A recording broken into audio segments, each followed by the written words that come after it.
Hi you guys, it's Karen with Love Your Land, and I am going to be starting a few peppers and tomato seeds today.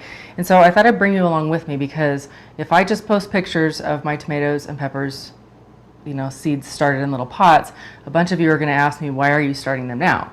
So, a lot of you already know the answer to this, but there's new people and a lot of them here. So I'm going to explain. So I am in northern Colorado. That's 5B. In zone talk. And in the past, one time, I waited until I followed what the seed packet said, and it said, it said to start your tomatoes or peppers or whatever it was inside 6 to 8 weeks before your last frost. Well, I did that, so that was like April 1st is when I started them, and come end of August, beginning of September, we were already having frost warnings. So I was out there picking green tomatoes off of all my plants.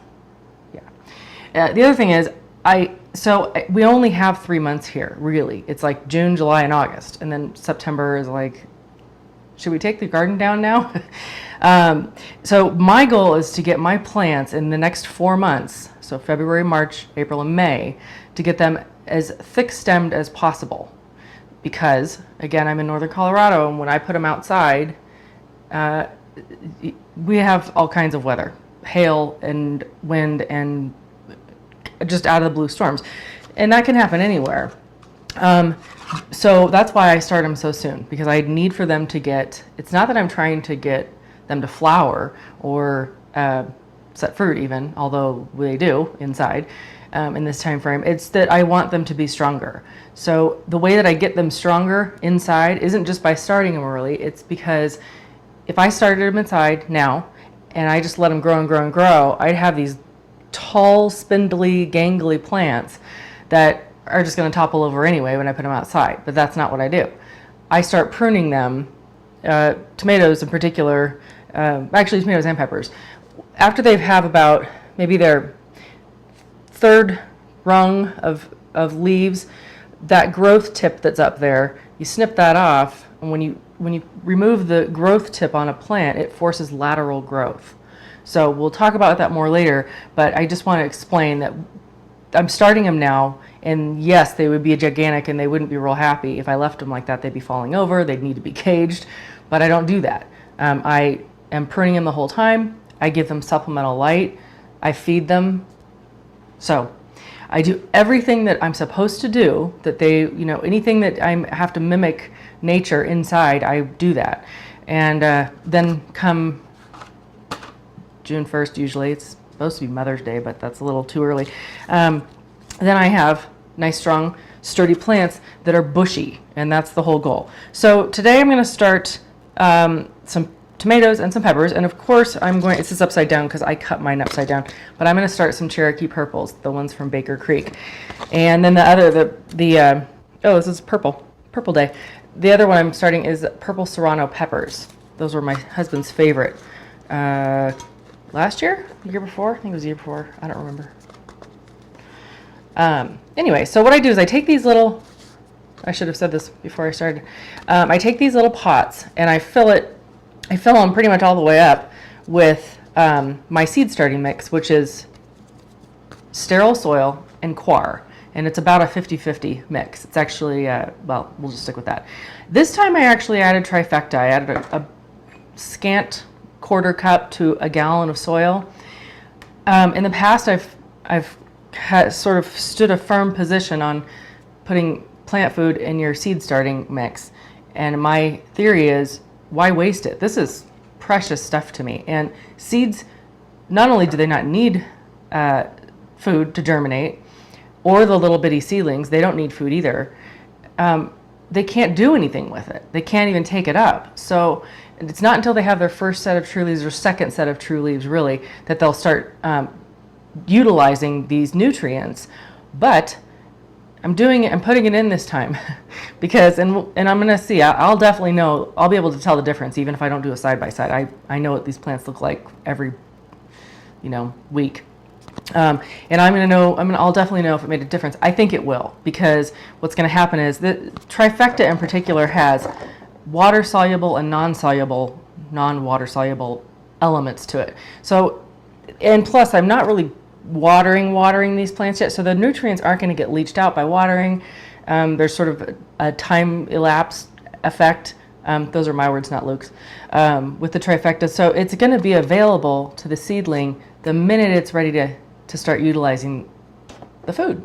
So I could have thought of this last year, but I didn't. So that's what it is. It's my soil medium with trifecta mixed in. Fill up these little cups. Don't press them down. And then I take 3 seeds. You can just do 1 if you want. But especially when you're starting seeds with a super reliable source like Baker Creek, if I only wanted 1 tomato plant, I would just put 1 in there because I'm really, really confident in their seeds germination rates, especially with things like tomatoes. This isn't some weird, obscure type of seed, you know. But I'm going to want more than 3. I'm going to want at least 3 of these Cherokee purples. So let me just bring it up to you and show you. Okay, can we see them? Yeah. There's 1 there, 1 there, and 1 there. Okay, now technically, tomatoes and peppers don't even have to be covered with soil. That's something I've read. But I do think that it's better if they have a little tiny little top sprinkling of, soil, so that the seed is making contact with soil on all sides. So they're in there now. Now, this is the most important step out of all of this. No, it's not really, but right now, I'm not going to wait till I'm done because I'm going to forget. I'm going to mark this right now. So that says Cherokee Purple, and I put the date on it. So this is, it's actually January 26th right now. It's Tuesday. You won't see this till tomorrow, but it's January 26th, 2016. There's my little Cherokee Purple. All right, now we're going to move on to the, I don't like warped little pots. If I can avoid them, I'll use it, but right now I'm going to use the ones that aren't warped.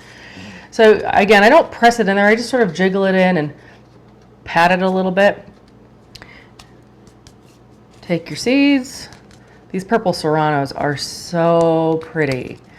So pretty. And they're pretty much as hot as a regular old jalapeno. So if you don't like heat, don't grow them. But if you do, you should give them a whirl sometime because they're fantastic and they're beautiful. So I'm not going to bring this up and show you because you just saw seeds in a pot. And I think you get the picture. There's 1, 2, 3 in a diamond shape. Same thing. I'm just going to put a little sprinkling. No rocks. Well, it's not rocks. It's perlite, but I don't want those on top of there. Putting a tiny little sprinkling on there and mark it. The next thing is, how do you water seeds that you're starting, or even tiny seedlings? Not with a can, not with a watering can, not under the faucet, nothing like that, because you're going to, especially in this stage, you're just going to wash the soil right off of those seeds. If you pour water in there, you're probably going to slosh them all into the corner, so then maybe you don't even know that happened, so then you have seedlings popping up all in the corner, and you don't want that. I'm assuming you don't want that. I mean, I don't want that. It just makes life difficult. So space them out and then use, oh darn it, it ran out of pressure. I should have anticipated that, but I'm using, I don't know if you can see this over there. I think you can. I don't know. Well, I'm using this that you've seen now 4 times. But this is a fantastic little gadget that I just love. It's like my favorite thing in here now. And if you don't have one of these and you don't want to get one, then just use a spray bottle. Just a regular old spray bottle, fill it with water. And with a spray bottle, I always used to tell people I put 12 squirts. Every time I would water the seeds, basically, I would do 12 squirts. I don't know why 12, but that's what I always did, and it always worked out perfect. So that gives you an idea of how much water to use. You never want these little seed pots to be drenched, soaking wet. You just want them to be like, you want them to stay moist, not soggy, but moist. And, you don't want to get water on your seed packets, that's for sure. Sort of like a wrung out sponge. That's the general rule of thumb there. So where will we put these guys? I don't want to knock them over. I'll put them right there. The next thing is, after I put together all my little seed pots. Then I will be taking them and putting them in this. This is this magical little dome. I have too many props today. It's Sunblaster is the brand, and it says Nanotech 5. I'm sorry, Nanotech T5 reflector. These are $40. $40 when I bought this one 4 years ago, and it's $40 today. You can get them on Amazon. I got mine from my local garden center. If you can't afford one of those, or you can't get your hands on one, the other thing that you can do, or if you're just a really good repurposer, is use one of these guys, and specifically the kind with the lid that stays on, or, well, it came off, but mine's attached. But as opposed to the kind with the peeling, it's like there's adhesive on the plastic and you peel it off and it's really loud, and you get your salad out and you push it back on. That could still work, but you'd only be able to plant in that hole because you wouldn't be able to get to anything else, watering and all that. So what I would do in this case is, first of all, you need ventilation up here and drainage down here. So I'm going to give you a tip, because in the past I've always gone like this, and then you're breaking the plastic. I have to check the time because I have to leave in 2 minutes. So what I do now is I set the plastic down on wood, and I puncture through there, and then I kind of pull up on the plastic a little, and then turn the knife. So if you do this, just kind of pay attention to what I'm saying here. Poke through the plastic, then pull up gently on the plastic and turn it. And you can see you can go through and put little ventilation holes. I wouldn't do a bazillion, but maybe on something like this I would do like 12. And then the same thing on the bottom. Just stick it through there. Pull the plastic up, turn your knife.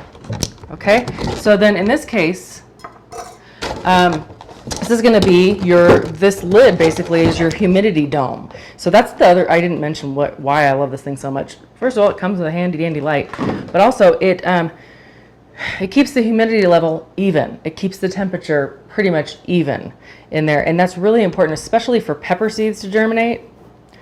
These pesky little buggers, they really need a consistent temperature, and so and then the light heats things up in there, and that's cool too. So also, if you're going to use this and you're going to lower a light down, don't lower it too. Make sure your lights, check to see if your lights get hot, because this is not the same plastic as that, so this could melt. So to plant your seeds in here, I would put the soil line up to about there, so like a little over half. Plant your seeds in here. And this is only temporary. This is not where they're going to live forever. But plant your seeds in here. And I would do, if you wanted to do 12 tomato seeds, that's 12 plants. I would be comfortable putting 12 in there. And then put the lid on that's ventilated. And then use your sprayer to spray them every day. Then once the reason why you want to plant them, put the soil down here, is because you need about that much room for those little seedlings to still live in here while they still need to live in here. So then once they're big guys, you could open it up so they can get more air, which is good. Then you can have a fan on them to strengthen them up a little. You could even take this off. And then the cool thing is, when it's time to transplant these guys, super easy, because they're in all this loose fluffy dirt. You're just going to kind of scoop them out and stick them in another pot. So did I go over everything? Yes, I did. That is the end of this video. If you have any questions, I can't believe I'm leaving exactly on time. If you have any questions, post a comment below or go over to Facebook, like the Love Your Land page. Please subscribe to my channel. I really appreciate it. But you go over to Facebook too. You can ask questions there, and then everybody sort of chimes in, and it gets really fun. That is it. Wish me luck on my little tomato and pepper friends, and I will talk to you later.